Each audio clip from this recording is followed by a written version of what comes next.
Hello everyone, this is Carrie Anderson. Hope you all doing well. In today's video, I'll be talking about what is manifesting, does it really work? So if you like the video related to manifestation power, I would like to request you all, please do subscribe the channel, hit the bell icon and give thumbs up so that I will come up with more and more videos with lots and lots of information. So here we begin, let's go. Manifesting, or the practice of thinking aspirational thought with the purpose of making them real, has never been more popular. From late March to mid July, Google searches for the term have skyrocketed 669%. Shut up, I'm manifesting is among the defining memes of 2020. Yet, even pre pandemic, interest had been gradually rising since around 2017, alongside burgeoning conversation around wellness and self-care at the same time as stereotypically woo practice involving crystal essential oil tarot and energy wavelength were reaching the general consciousness. Professionals and influencers touting these methods were making bank. One of them even made it to the presidential primary debate stage. Now, in a moment where all any average citizen can really do ultimately is hope for a better future than the one we are all currently living in. It's no wonder that practice of manifesting has exploded. Like so many other quarantine trends, homemaking, bread baking, dyeing, and learning TikTok dances, manifesting feel like a way to accomplish something we have control over in a time when we are mostly powerless to affect any real change. There is also a lower barrier to entry than almost any other activity. All you need are your dream and to think about how nice it would be if they all came true. Now, what is manifesting and what do people do it? The act of manifesting either has a ton of complicated rule or is whatever you want it to be, depending on who you ask. One popular TikTok claimed that by simply coming across it, you have already manifested the video, and that in fact, you have unconsciously manifested everything that has ever happened in your life. She quickly clarified in the comments that nobody manifests their trauma. Some say that there is no right way to manifest, while others claim it won't work if you don't connect to the spiritual world first. Scripting can either mean writing down your desire or writing down your desire precisely 33 times for 3 days and then finishing it with all this manifesting better, just in case the universe decides to send even more than what you asked for. Manifesting can also be surprisingly mathematical. There are special numbers associated with it. 1111 and 444 are angel numbers sent from the universe, as well as special sound frequency for manifesting specific one. 528 Hz is a love frequency. There are manifesting adjacent emoji, the Nazar amulet, which in many cultures folklore is believed to ward off the evil eye, is a favorite and guides on how to create your own sigils, the personal motive often used in witchcraft. The whole thing can feel vaguely Christian at times. The angels for one and at others be deemed. Like many new age wide practices, manifesting comes with its fair share of paradoxes, where if you think about it too hard, none of it make any sense. And yet its ideas have stood the test of time. The law of attraction, the belief that all thought eventually become things. And if you think positively, positive things will come to you, has existed since the New Thought spiritual movement of the 19th century.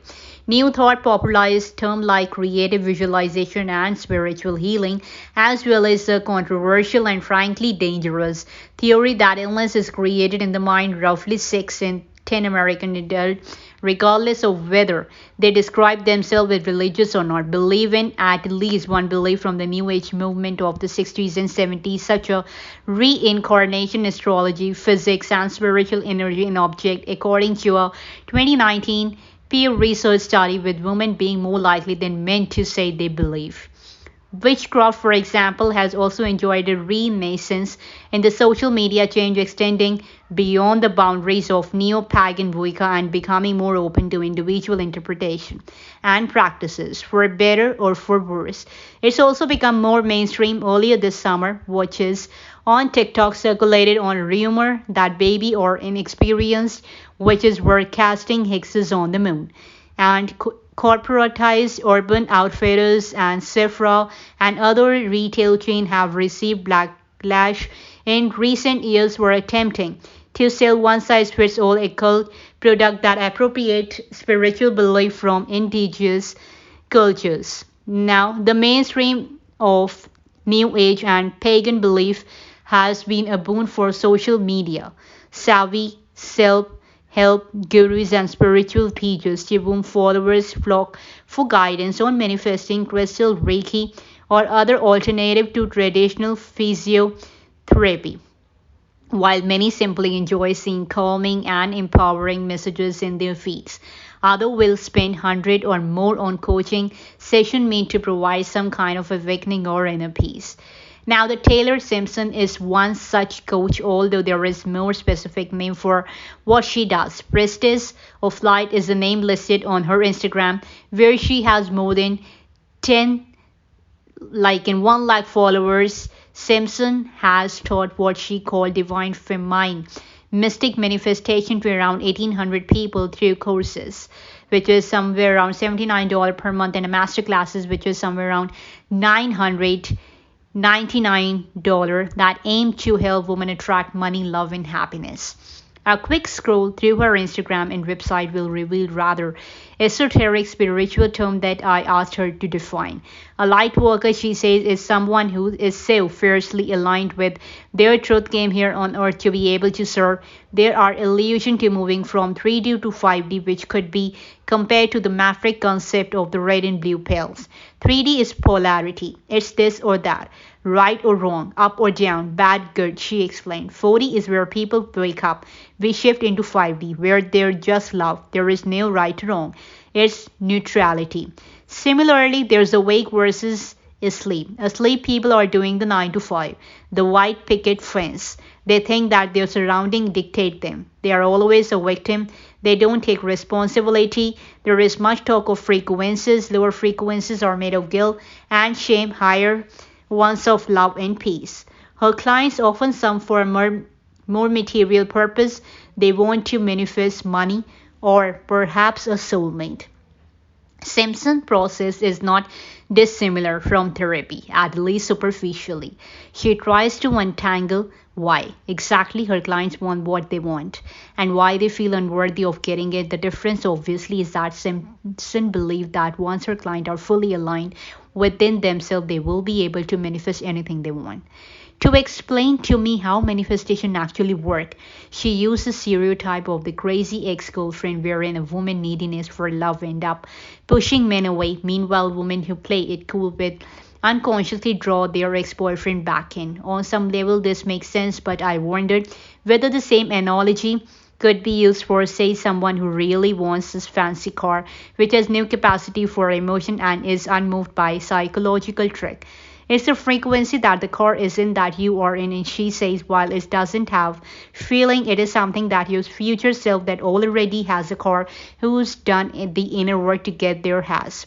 If you embody the version of you that has that car, eventually you are going to be in situation where you have the money or the opportunity to meet your future self in that car. No, manifesting doesn't actually work.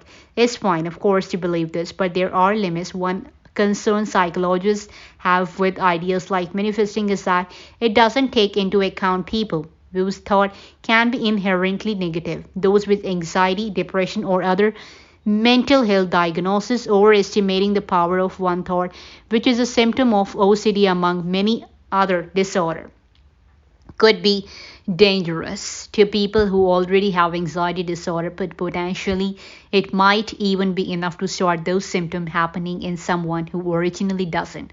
The cognitive neuroscientist Rhiannon Jones told Wise.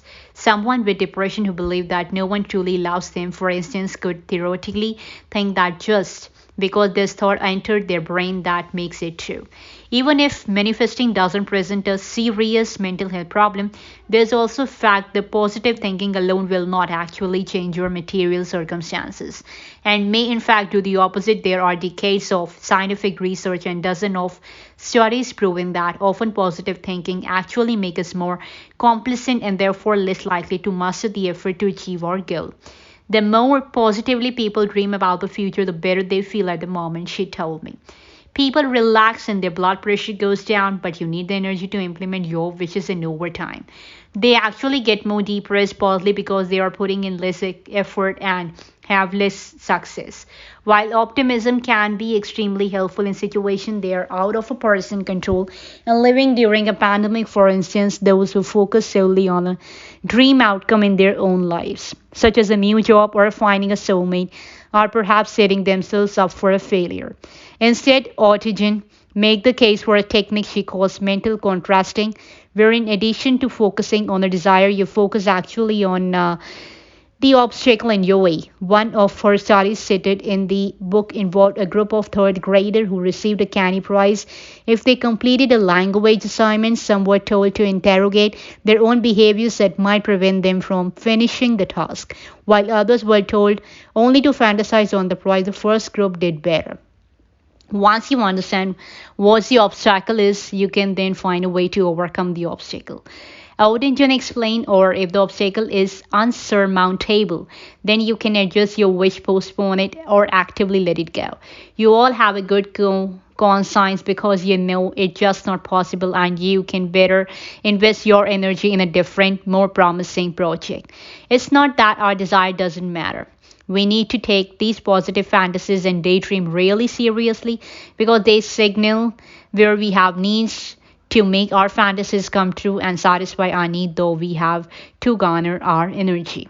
Maybe we are all just taking it too seriously. Perhaps whether manifesting work or not is not the point. If there's one recent cultural trend that most resembles manifesting, it's astrology, which in the mid 2010s exploded into the mainstream via social media, memes, and broader interpretation of what wellness could be, yet as much as the discourse reflected a sudden interest in rising sign and natal chart, that didn't mean that everyone who loved talking about it really believed it all that much.